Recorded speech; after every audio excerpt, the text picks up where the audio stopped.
So let's keep this good time going. So you don't usually see Canadian economists on late night TV, but last night, former Bank of Canada Governor Mark Carney dropped by The Daily Show with Jon Stewart. Take a look at what he had to say about Canada becoming the 51st state. Bottom line, it's not going to happen. Julie Scott. The overture. I mean, because you don't want well, to be with. We're proud. We find you very attractive, but we're not moving in with you. It's not you. It's us. All right, Carney has not yet confirmed he's running for the leader of the Liberal Party, but sources tell CTV News he will launch his campaign on Thursday in Edmonton, where he went to high school. So, is appearing on American TV an effective strategy? Audience, what do you guys think? Y'all like it? All right, ladies, what do you think? Yeah, I think it was an effective strategy. Polls showed already that most Canadians could not pick out that man in a lineup. Like, they did not know. Yeah. They barely knew the name. They definitely didn't know the face. So this is a way to kind of come out first. And the interview, while very softball, some could argue, was very pleasant.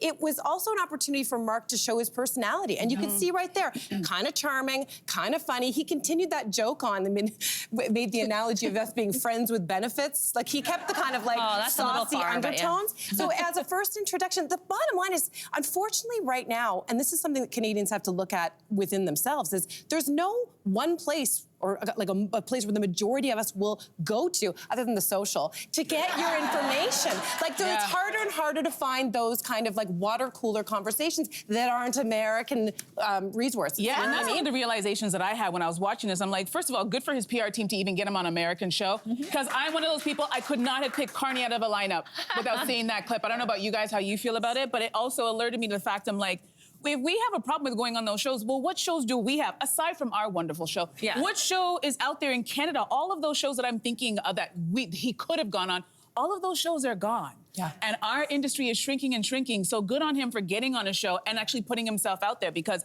much like we saw in the U.S. election with Kamala Harris, in her election run, he has very little runway for people to know who he is, get used to him, feel comfortable. Can we talk about those dates? Yeah. So the Liberal Party has to pick their next leader by March the 9th, which is in 2 minutes, okay, basically. You got 2 minutes. Yeah.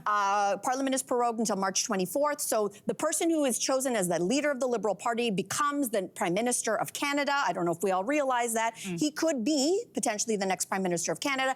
Once Parliament comes back, probably no confidence vote gets triggered, and then probably we're into an election run, which has to happen before October. So the bottom line is that appearance was a stroke of genius, because he killed not one, not two, three, maybe 4 birds with one stone. He introduced himself to Canada.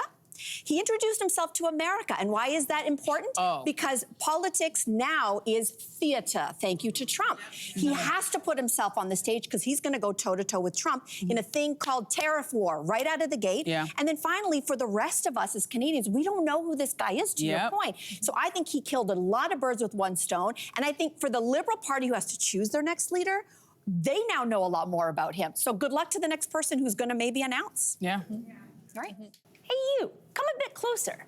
We've got so many more must-see interviews, spicy debates, lifestyle tips, and pop culture moments. So subscribe to our channel by tapping the logo below and don't miss out.